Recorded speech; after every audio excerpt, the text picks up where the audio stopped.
ओप पंचायत में इंडिया गठबंधन के कार्यकर्ताओं और नेताओं ने किया जनसंपर्क। आज 29 मई 2024 को इंडिया गठबंधन के नेताओं और कार्यकर्ताओं ने ओप पंचायत के भगवान बिघा, बिशुनपुर, सुखदेव बिघा, ओप, निश्चलगंज, रामपुर, हांसेपुर, दत्तू बिघा, कन्हैयागंज, मई, तेलिया बिघा और गोंदर बिघा गांव में जनसंपर्क कर नालंदा के भाकपा माले प्रत्याशी डॉक्टर संदीप सौरभ को जीत के लिए लोगों से आशीर्वाद मांगे। इस्लामपुर विधायक श्री राकेश कुमार रोशन ने नालंदा के जनता में बदलाव की लहर है, इसलिए जनता चाहते हैं कि सांसद बदल दिया जाए। इसलिए डॉक्टर संदीप सौरभ को झंडा पर 3 तारा पर बटन दबाकर भारी मतों से जिताने की लोगों से अपील की। उन्होंने कहा, डॉक्टर संदीप सौरभ एक शिक्षित, सुयोग, कर्मठ एवं शिक्षाविद उम्मीदवार हैं। जीतने के बाद जनता की आवाज़ और समस्या को सांसद में भेजने का काम करेंगे। इस्लामपुर विधायक श्री राकेश कुमार रोशन के नेतृत्व में सैकड़ों इंडिया गठबंधन के नेता और कार्यकर्ता चुनाव प्रचार कर रहे थे। इस अवसर पर राजद प्रखंड अध्यक्ष बलराम मिस्त्री, विधायक प्रतिनिधि अधिवक्ता उमा शंकर प्रसाद, अधिवक्ता सरजुग प्रसाद, जिला परिषद प्रतिनिधि संतोष कुमार यादव, उप मुखिया मनोज प्रसाद, पंचायत अध्यक्ष राम कुमार, शैलेश कुमार, भाकपा माले के प्रखंड सचिव प्रमोद यादव, राजद नेता प्रमोद यादव, योगेंद्र प्रसाद, दिनेश प्रसाद, सुरेंद्र प्रसाद, ओम प्रकाश सिंह, गौरी शंकर प्रसाद, पूर्व जिला परिषद प्रत्याशी प्रतिनिधि चुन्नू भगत सहित सैकड़ों इंडिया गठबंधन के नेता एवं कार्यकर्ता शामिल रहे। वोट का कीमत समझ करके आने का काम कर रहे हैं। साथियों, हम ये कहना चाहते हैं कि पिछले विधानसभा के चुनाव में भी जब मैं उम्मीदवार था तो यहाँ के कुछ लोगों ने हमको वोट देने का काम किया था, समर्थन उनका मिला था और उस समर्थन के लिए हम अपनी ओर से शुक्रिया भी अदा करने के लिए आपके पास आए हैं। और आपने जो वोट दिया उसके एवज में यहाँ जो कुछ विकास का काम था, हमने इस पंचायत के पूर्व पंचायत समिति गौरी शंकर जी की अनुशंसा पर इस गांव में विकास का कुछ काम भी किया, जो आपको दिखाई पड़ रहा होगा। हम कोई लंबा चौड़ा भाषण करने नहीं आए हैं। आज ये जो लोकसभा का चुनाव है, देश के संविधान और प्रजातंत्र को बचाने का चुनाव है। इसलिए ये चुनाव है, एक तरफ भारत की सरकार चुनाव लड़ रही है और दूसरे तरफ उसके विरोध में आम जनता चुनाव के मैदान में उतरी हुई है। मोदी जी की गारंटी की बात आज भी मोदी जी के लोग कर रहे हैं, लेकिन देश की जनता 10 वर्षों में मोदी जी की सरकार को जो देखने का काम किया और उनकी जो सारी गारंटी थी वो फेल हुआ। चाहे वो बेरोजगारों को रोजगार देने का सवाल हो, जिन्होंने कहा था कि हम प्रत्येक वर्ष 2 करोड़ लोगों को रोजगार देंगे, वो रोजगार देने का मोदी का गारंटी फेल हो गया। उसके अलावा उन्होंने कहा था कि देश का जो पैसा है, हम काला धन जो विदेशों में रखा हुआ है उसको लाएंगे हिंदुस्तान में और प्रति व्यक्ति के खाते में 15-15 लाख रुपया भेजने का काम करेंगे। उन्होंने कहा कि हम इस देश के किसानों की आय को दुगना कर देंगे और तरह तरह की बातें कह करके लोगों का वोट उन्होंने लेने का काम किया। आज जिन लोगों ने उनको वोट दिया वो अपने आप को ठगा महसूस कर रहे हैं, क्योंकि न तो बेरोजगारी की समस्या का निदान हुआ, न देश के लोगों को खाते में 15 लाख रुपया गया, न देश के अंदर महंगाई कम हुआ, न देश के किसानों को फसल का दुगना लाभ मिला। कोई भी वादा नरेंद्र मोदी जी ने 10 वर्ष में पूरा नहीं किया।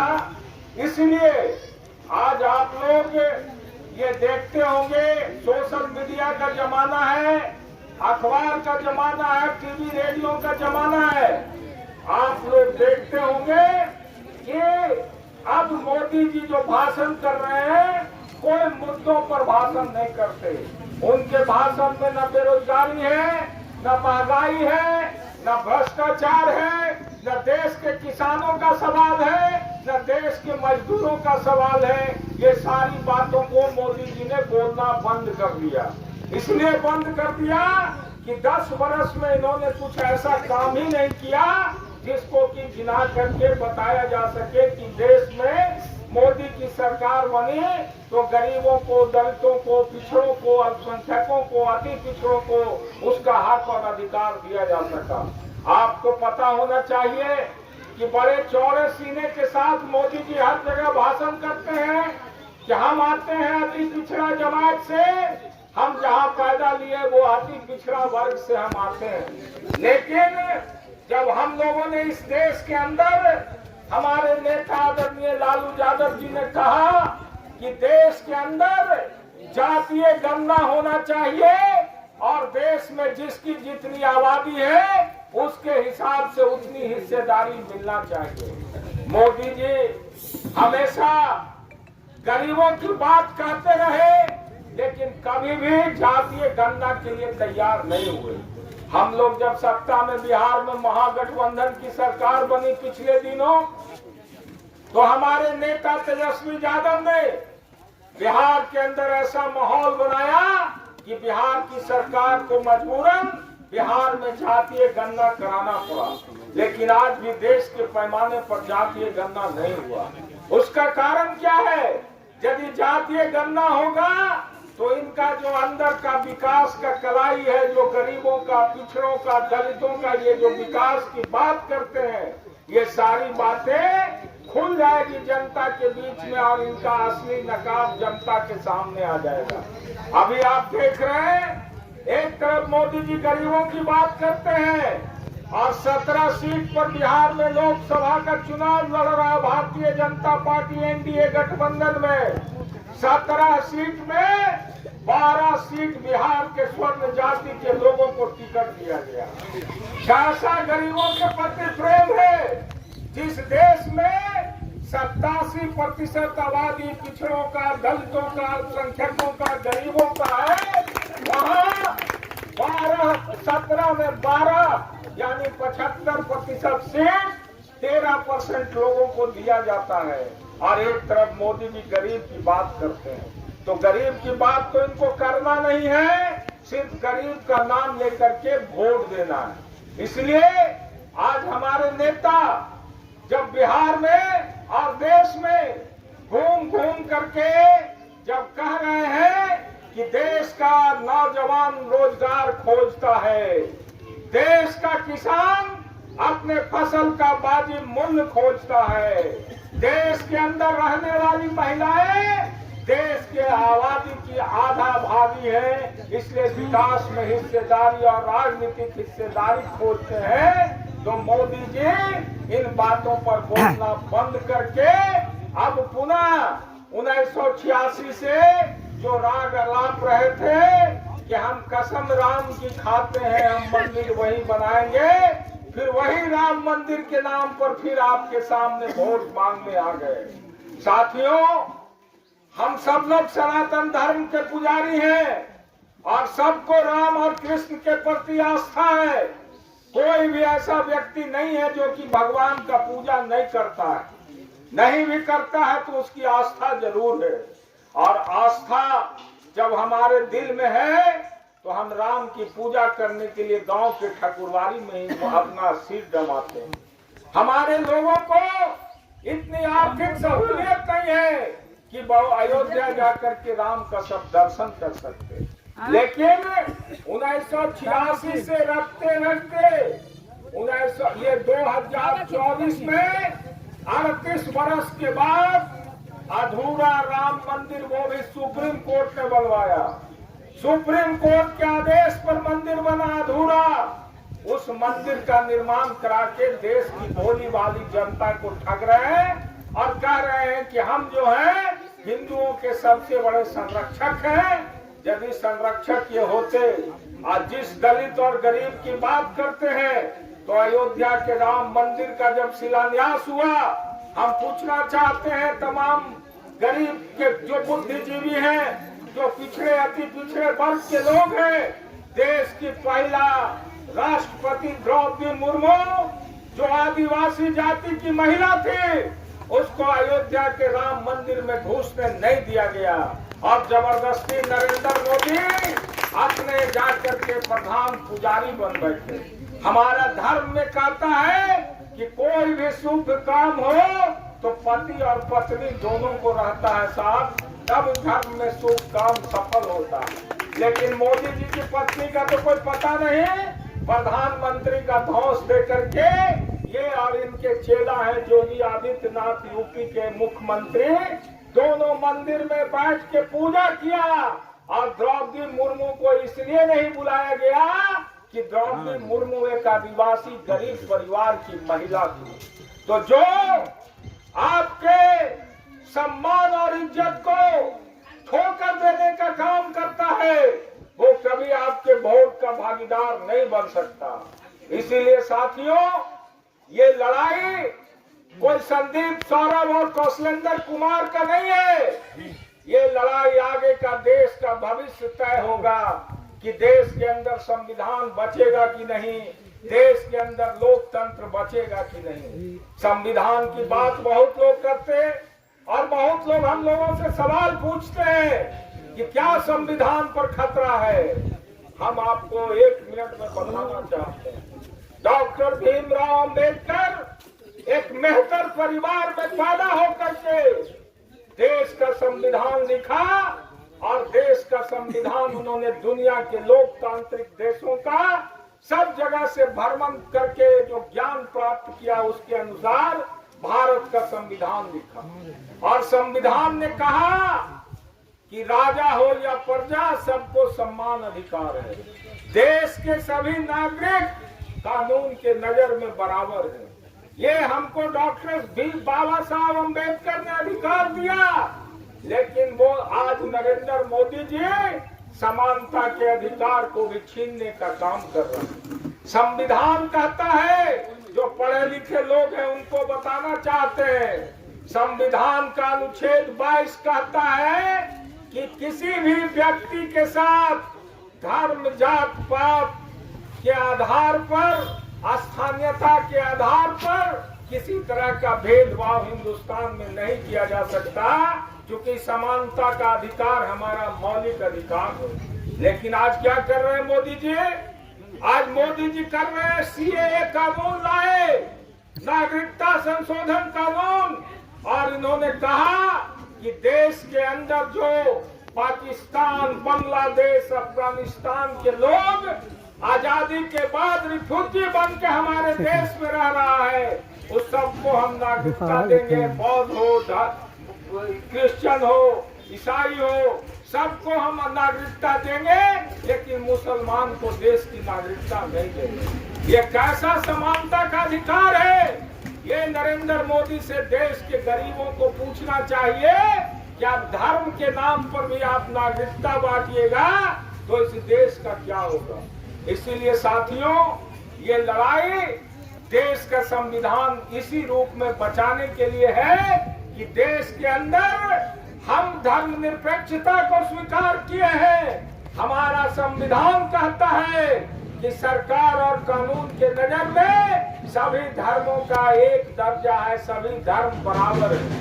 किसी के साथ धर्म के नाम पर छुआछूत भेदभाव नहीं होगा। लेकिन मोदी जी ने धर्म के नाम पर नागरिकता बांटना शुरू कर दिया। अब ये देश कैसे चलेगा, कैसे बचेगा, इसको आपको तय करना है। लोकतंत्र की क्या हालत है? जनता की बहुमत को जबरदस्ती सरकार और तंत्र के द्वारा दबाया जा रहा है। यदि सोशल मीडिया आप देखते होंगे, अभी चंडीगढ़ में ये नगर पालिका का चुनाव हुआ, नगर निगम का, और वहां का मेयर जो है वोट में चुनाव जीता हुआ था, जबरदस्ती उसके वोट को कैंसिल करके उसको हराने का काम किया गया। और जब वो सुप्रीम कोर्ट गया तो सुप्रीम कोर्ट ने हस्तक्षेप किया और कहा कि आप फिर से मतगणना कराओ। फिर से मतगणना हुआ तो हारा हुआ व्यक्ति चुनाव जीत लिया। हारा हुआ व्यक्ति चुनाव जीत लिया। इससे बड़ा लोकतंत्र का मजाक क्या हो सकता है? लोकतंत्र में सत्ता उसी के हाथ में रहती है जिसके हाथ में जनता का बहुमत रहता है। तो जनता के बहुमत का भी अपमान कर रहे हैं। अभी आप देखें सूरत में, मध्य प्रदेश में, सूरत में इनका जो ये मध्य प्रदेश का गुजरात में सूरत लोकसभा में कांग्रेस का जो उम्मीदवार था लोकसभा का, उसका नामांकन का पर्चा इन्होंने रद्द कर दिया। इनके रिटर्निंग ऑफिसर नामांकन का पर्चा रद्द कर दिए और भारतीय जनता पार्टी का जो उम्मीदवार था उसको और उसके साथ 8 और निर्दलीय थे, 8 निर्दलीय को भी सब लोगों से वापस करवा दिया। चूंकि 8 आदमी था जो भाजपा का आदमी था, जिसने भिन्न भिन्न सिंबल पर अपना नॉमिनेशन भरा था, उसको वापस करा के भाजपा के उम्मीदवार को निर्विरोध निर्वाचित घोषित कर दिया। और हिंदुस्तान का मीडिया चारों तरफ लिखने लगा कि भाजपा तो बिना चुनाव हुए एक एमपी इसका बन किया, ही तो सबसे आगे।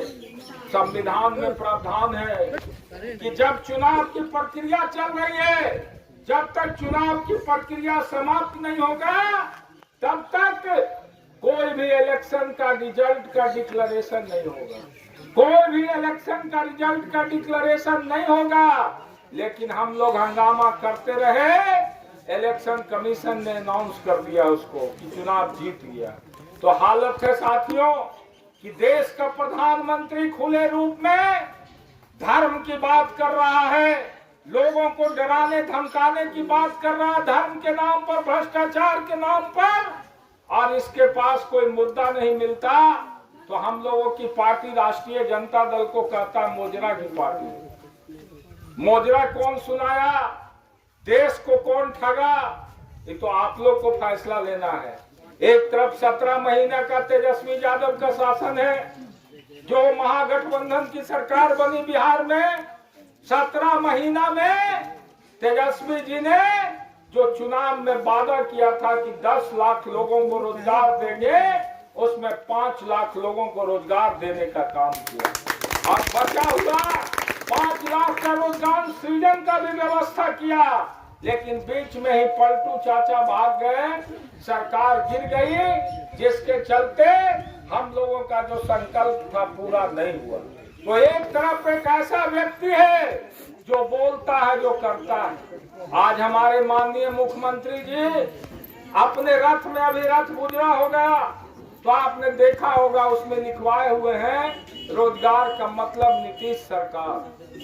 हम आपको याद दिलाना चाहते हैं कि जिस दिन 2020 में बिहार में चुनाव हो रहा था और तेजस्वी जी जब सभाओं में बोलते थे कि हम चाहते हैं कि हमारी सरकार बने तो बिहार में 10 लाख बेरोजगार नौजवानों को रोजगार देंगे। उस समय माननीय मुख्यमंत्री जी क्या कहते थे, पैसा कहां से लाएगा, बाप के यहाँ से लाएगा जो जेल में बंद है, कहां से पैसा लाएगा। तो कल तक तो वो बोलते थे कि पैसा ही नहीं है, रोजगार नहीं देंगे। आज जब रोजगार हम लोगों ने दे दिया तब कहते हैं कि नीतीश कुमार का उपलब्धि है। क्या उपलब्धि है भाई? 16 बरस नीतीश जी का सरकार रहा बिहार में। हम पूछना चाहते हैं, उनका इकोनॉमिक सर्वे रिपोर्ट पढ़िए, 2,84,000 लोगों को आज तक इन्होंने बिहार में रोजगार दिया। 16 वर्ष में 2,84,000 लोगों का रोजगार देने वाला व्यक्ति आज कहता है कि रोजगार देने वाले का नायक हम हैं।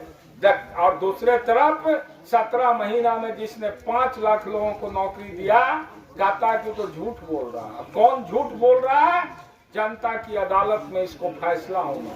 इसलिए हमारा नारा है साथियों इस चुनाव में कि हमारी सरकार बनेगी इंडिया गठबंधन का, तो 15 अगस्त को पूरे देश के अंदर 30 लाख बेरोजगार नौजवानों को हम लोग रोजगार देने का काम करें और उसके बाद 70 लाख रोजगार का अवसर हम लोग ढूंढ करके 1 साल के अंदर 1 करोड़ लोगों को रोजगार देंगे।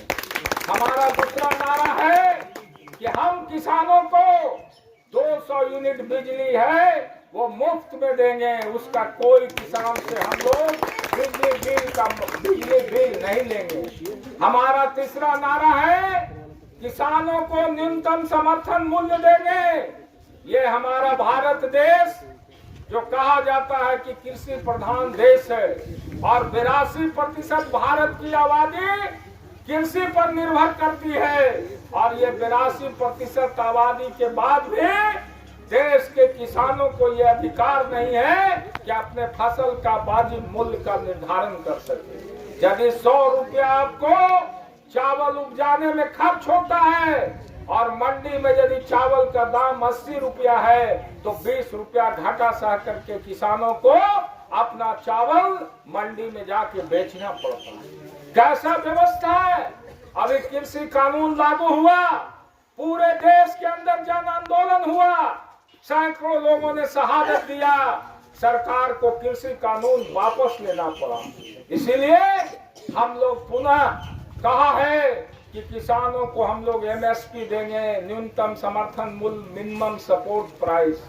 यदि 100 रुपया उसका लागत है तो 100 रुपया का गारंटी है और बाकी जो मुनाफा होगा वो मुनाफा उसके किस्मत पर है। लेकिन ये हम नहीं होने देंगे कि रोजगार में कोई घाटा हो। हमारा नारा है इस चुनाव में हमारी सरकार बनेगी और 4 जून को रिजल्ट का डिक्लेरेशन होगा। 5 जून को अग्निवीर जैसी योजना को हम लोग कागज की टोकरी में फाड़ के देंगे। तो देश के नौजवानों के साथ अपमान किया गया कि देश की सेना भी ठेके पर है, 4 वर्ष के लिए उनका नौकरी और वो भी गारंटी नहीं कि आगे नौकरी मिलेगा कि नहीं। ऐसा कानून हम लोग देश में नहीं लाना चाहते। इसलिए इस अग्निवीर योजना को हम लोग रद्दी की टोकरी में फाड़ करके फेंकने का काम करेंगे।